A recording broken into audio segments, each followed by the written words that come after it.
welcome to the Tennessee Tribune Mayoral Forum. This broadcast is sponsored by the Tennessee Tribune, one of the South's most respected African American newspapers, and renowned community activist and our publisher, Mrs. Rosetta Miller Perry.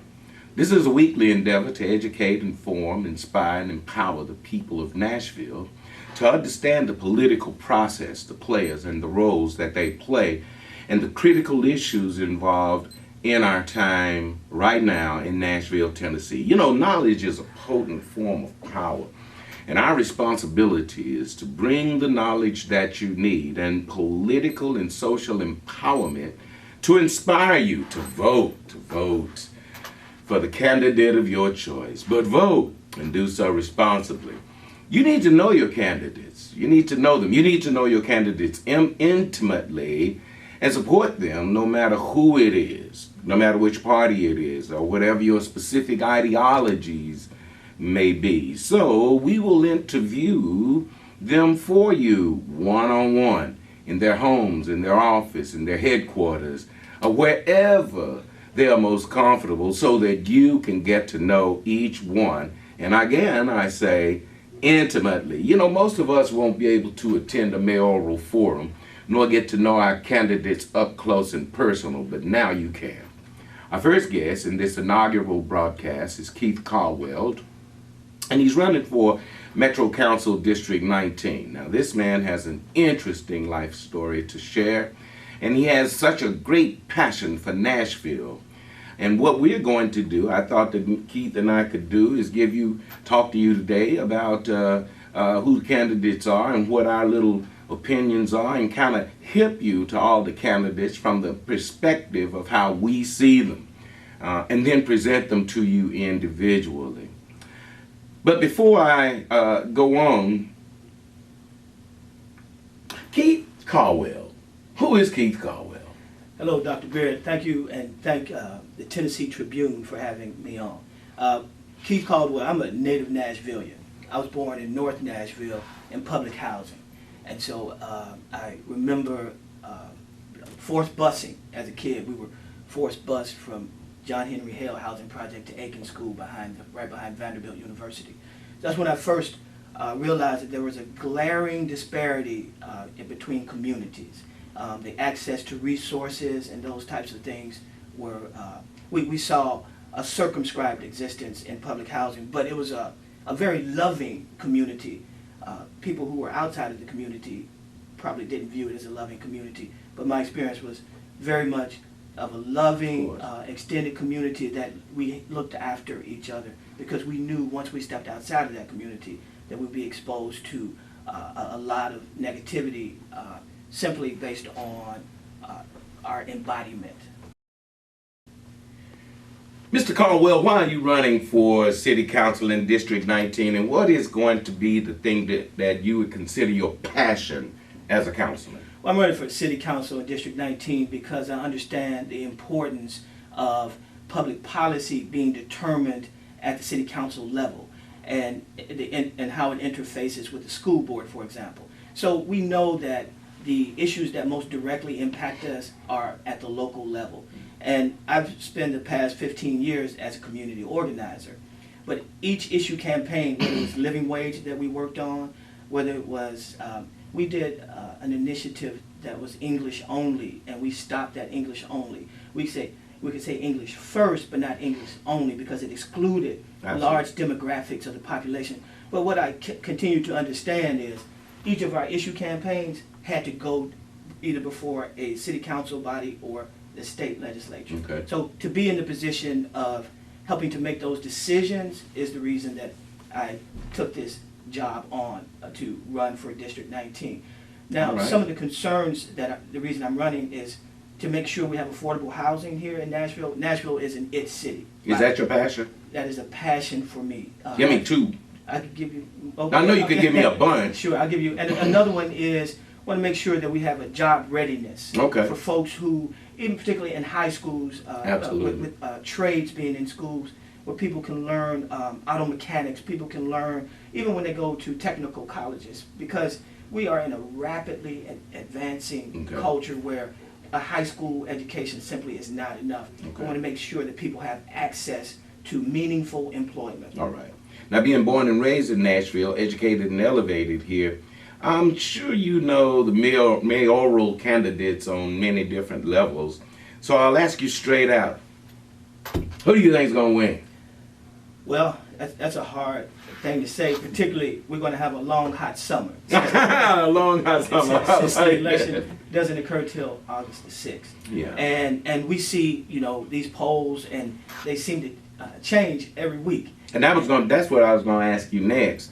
Now, the polls indicate that the race at this point in time is between Howard Gentry and Bill Freeman. Do you trust the polling? I never really trust polling. Now, there's some informal polls that would indicate otherwise, and I don't know how this particular poll has been determined to be formal. Right. Because depending where you go, you hear different things. Yeah, polls are like opinions. Yeah, exactly. Everybody's got one. Yeah. So I also hear a lot about Megan Barry and Right. Potentially her kind of entering as. Okay, but let's back up. Howard Gentry. Howard Gentry, our friend. Yeah, I really like Howard. I Gentry. love Howard Gentry. He's my friend. I was talking to somebody the other day, and the issue came up. It was as if with the black population only being a certain percentage, and a certain percentage of that black population is not gonna vote unless we do everything we can to get the vote out this time, that Howard's numbers wouldn't look nearly as good if all of those statistics were considered. Basically, it's not what it seems. How do you feel about that? Do you think it's what it seems, or do you think it's a bit skewed in the wrong direction? Yeah. Well, I think by Nashville being 27% African American, and then Howard actually has a lot of crossover appeal because he has been progressive. Right. And I think that even though Nashville is a southern town and we still have some cultural southern holdout, some dimensions, that there are people who weren't born here, who have moved here because of the universities and things, and they want to have the best candidate. Well, let me ask you this: if 27%, if Nashville has, say, a 27% African American population, and only really and truly with the mayor's race, we can only expect about a 40% turnout. Do you think that Howard would do well with the white community? I think that Howard has done well with the white community, and the evidence of that is he was vice mayor. Mm-hmm. So. Well, that was a different time. It was a different time, but I mean, I would hope that we've progressed culturally and socially, and particularly around. You actually think we progressed socially and culturally enough to be able to cross over and vote for people, particularly whites voting for blacks? It doesn't matter how high you get up the ladder, but we've got 5 other whites running against him. 6 actually. Well, we see that happen at the national level with our president. Do whites vote in Obama, blocks? And Barack Obama is an example of that. I think some whites do vote in blocks. What percentage would you say doesn't? In other words, like, what's the percentage of African American citizens that you would typically think vote in a block? In other words, what percentage of us, if you were running for mayor, Sure. what percentage of the African American community do you think you could depend on as a block? Well, to answer that question, if you look at it nationally and locally, blacks vote Democratic nearly 90%. Typically. So that's a voting block. And in fact, we vote so heavily Democratic that the party often takes that demographic for granted because they feel like it's. Do you think they're doing that this time around? I think that it's always taken for grantedness from the Democratic Party. I do. So what do you think about Bill Freeman, the billionaire? Bill the billionaire with a B. Yeah, he spent a lot of money. Mm-hmm. Yeah, and I think he spent a lot of money. Well, they said, I mean, and the typical saying, I mean, nobody wins just on their charisma and character anymore. I mean, the one with the most money will typically win the race. Sometimes, but I'm glad that that's not an absolute, and that there are some folks in the race who can actually come up and potentially win. Who? Well, we mentioned Howard Gentry. I think he could win. I think Megan Barry could win. Well, they don't have the money that Bill Freeman has, Charles Bone, David Fox, Linda Rebrovic, Yeah. So, and Megan Barry doesn't have that kind of money. Right. if we were depending on the money, I wouldn't be sitting here because my campaign doesn't have the money. Oh, but see, you got the charisma, man. You got all that. I got that, but you got all this education. Tell them a little bit about that. Did you mention that already about high school and then going to school? Very briefly, because I want them to know what kind of cat you are. Yeah. So I grew up in public housing, and I would miss a day a week because of issues directly related to concentrated poverty. And so by the time I was in high school, there was no way I could graduate on time. So I quit school, and my aunt told me, said, I'm 17, 18 years old, you cannot quit school. So it would take me another year or two to get out. So I went to take my test to be placed in a class for a GED. So when I went to take the test, they came back and said, you're ready to take your GED. You know, I didn't have to go to school. I took it, passed it with flying colors, went to Tennessee State, then went to American Baptist College. So you went from a GED to Tennessee State. To Tennessee State, to American Baptist College, where I earned a Bachelor's of Theology degree with honors, where I got a full scholarship to Vanderbilt University Divinity School, and where I just graduated this past May 7th with a Master's of Divinity. That's so good. That is quite. You know what, Keith? You need to tell that story everywhere you go, because that's what we're looking for. That's the kind of cat we're looking for. Now, Bill. Okay, we'll get off that because, you know, the one that spends the most money typically is the one that wins the race. Now, I know that's not always the case, but with cats like you, you know, you have the charisma, you have the community backing, you've lived here all your life. But let's go to something else. But I need the votes, and that's what I'm working on, a grassroots campaign. And I'm on the doors. Yeah. And anyone, I would love to have support. You can reach me at electcaldwell.com. Good. I'm looking for canvassers and folks to do phone banking. Okay. And the thing is, can I talk a little about the demographics of my very, district? very briefly, because I want to talk about Justice for Jefferson. Okay, so District 19 is a huge district. It has all of downtown Nashville. It has the historic Jefferson Street up to Fisk, and between Fisk and Meharry, that street, that's where it splits. It has 12 South, the Gulch, and Murfreesboro Road out to Spence Lane. So it's a huge area. And so it brings us to Justice for Jefferson because there's been a line of demarcation. And there's a sadness and a cruel irony that Rosa Parks, the woman who's an incredible bridge figure, would become the line of demarcation between two communities. That's good. Yeah, that's good. It's so we need to make sure that. Okay. Yeah. So we talked about Howard. We talked briefly about Bill. You know, I see a lot of them using this phrase for all of Nashville, and I was wondering, is that a dog whistle?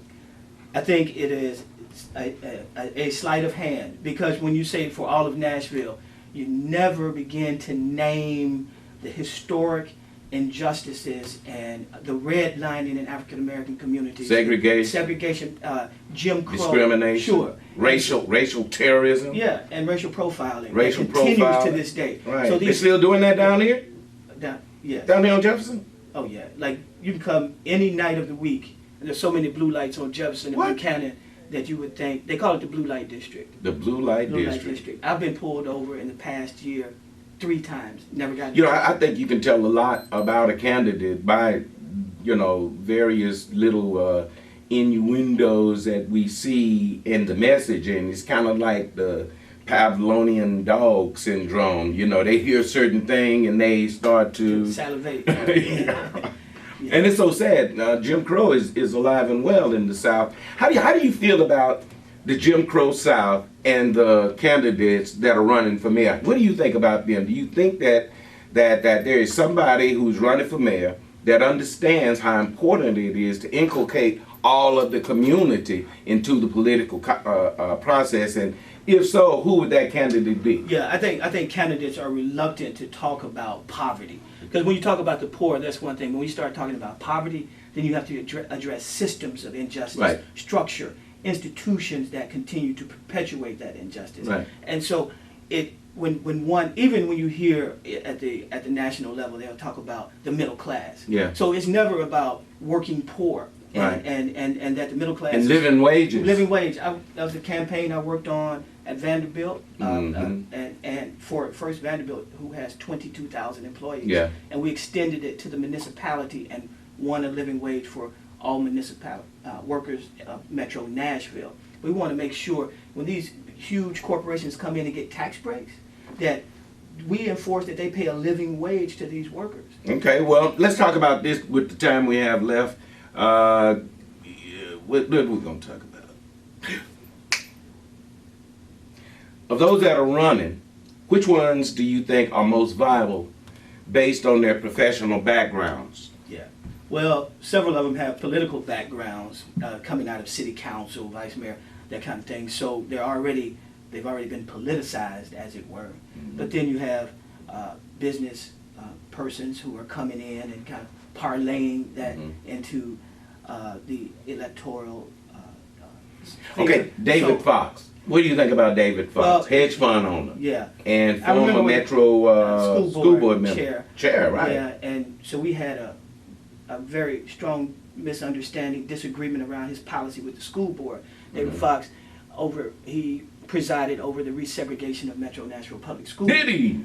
Yes. And well, that's not a good thing in the African American community. It's not a good thing for all 82,000 Metro Nashville school students, because we are in an international culture. Yeah. And when children go into the marketplace and they've been experiencing hegemony, do you think that's going to be brought up in the middle of the race? I doubt it, because it's that's not what this race is about. Okay. How about Jeremy Kane? What do you think about Jeremy? I like Jeremy. He's a sweet guy, man. I mean, he's just a good fellow. Yeah. He's doing charter schools. He was on the forefront of the charter school movement, with Lead Academy. Right. And I'm concerned about the charter schools defunding public education. I knew you were going to say that. Me too. What do you think about charter? Well, you just said it. Yeah. I think that, I wanted to have a charter school at one point, but I didn't understand that it was robbing the school around the corner where the majority of the kids are going to have to go. And their schools remain dilapidated. They don't have the good lunch programs. They can't go on field trips. They can't have physical ed. And what they're doing is taking the kids from these schools to bolster their argument that 90% of the kids in this school are on the free lunch program. But they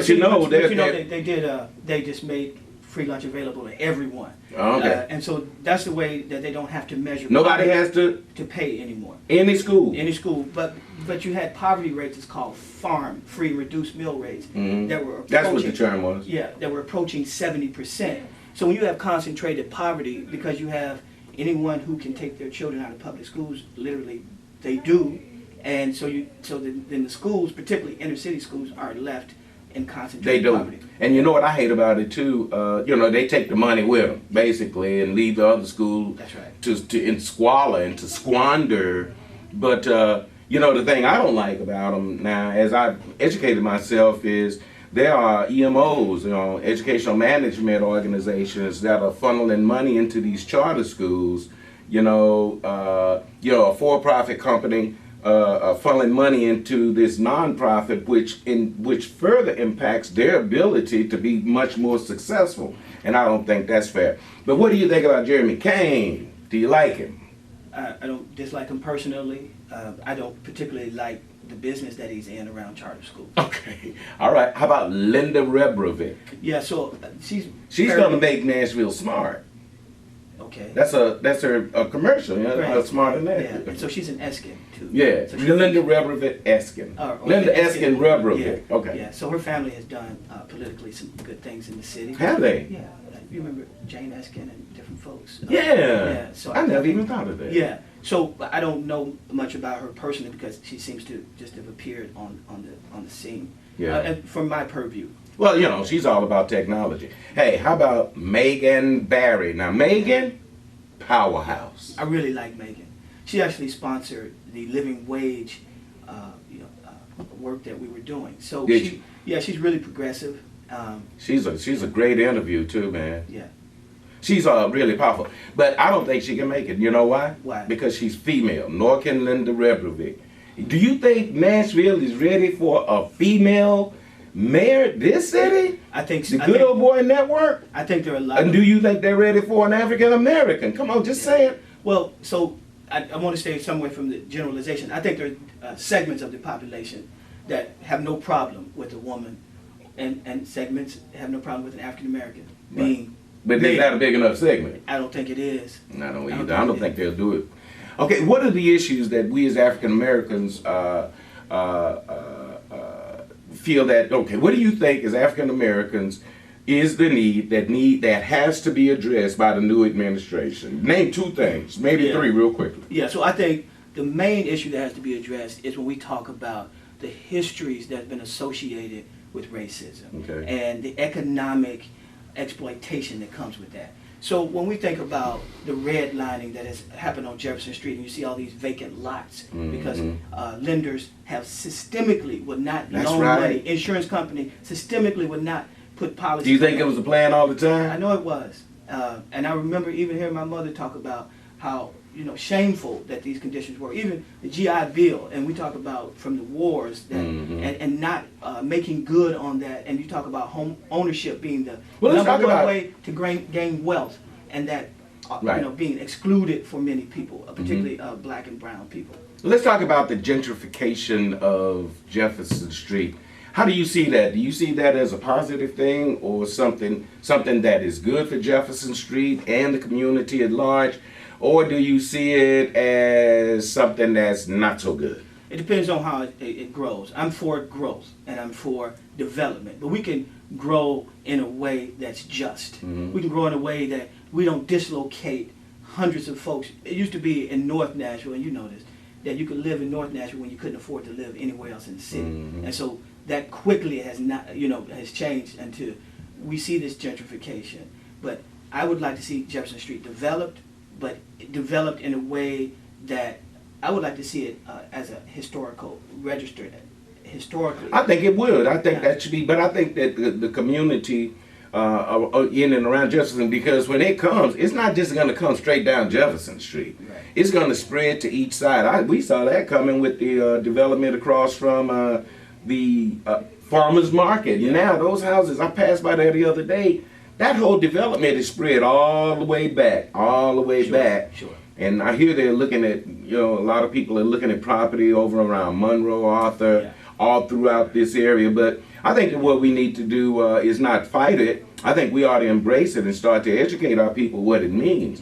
For instance, why do you think none of the mayoral candidates have addressed that?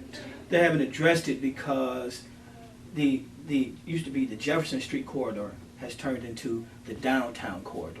Oh, okay. And so the downtown. It's downtown now. Yeah, it's downtown. I actually own a house right off 10th and Jefferson, so I've seen my property value skyrocket. So of course. I'm benefiting personally, but what about these folks who are renters? Well, I mean, that's the thing. As I suggested to you earlier, I wish a developer, one of these millionaires, would come in, buy up a whole bunch of land over here, set it aside for the community, build affordable houses, have a plan to build affordable houses before the election, and low-cost housing, not projects, and then the pride of the community will be just amazing, and our potential will be overwhelming. I think that's all the time we have. Is that it? Okay, so I would like hold to... Hold on.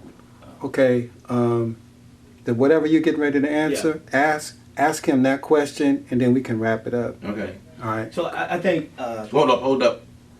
All right. You're going to ask him the question, whatever the question. What was the question I asked you? You talked about a developer coming in and having... Oh, yeah. Okay. Okay, so ready? Your question, shoot.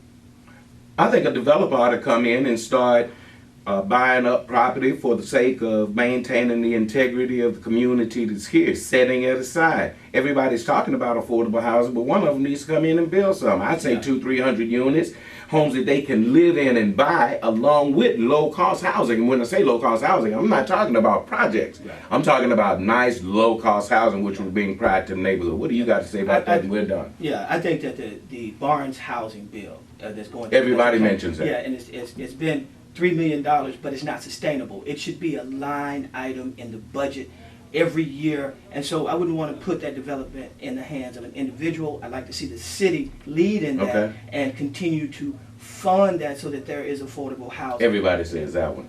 We got to go, but you coming back? We're going to talk a lot more about this. Man, this has been really good. Thank you. You know, everybody I meet say they like him. All right, I'm Rodney Beard, and we're so glad to have you. Every week we're going to interview a new mayoral candidate so you can get to know them personally. We are so blessed to have some of the most awesome candidates, not just the mayoral candidates, but also candidates like my brother here, Keith Caldwell. He's just an amazing man, and he's very well versed in what's going on, and so are the others. And I'm just excited to be able to get to know them all, get to sit down and interview them in their homes, offices, headquarters, or wherever that may be. I'm excited, and you should be too. But educate yourself, be inspired, stay informed, and above all, get out and vote.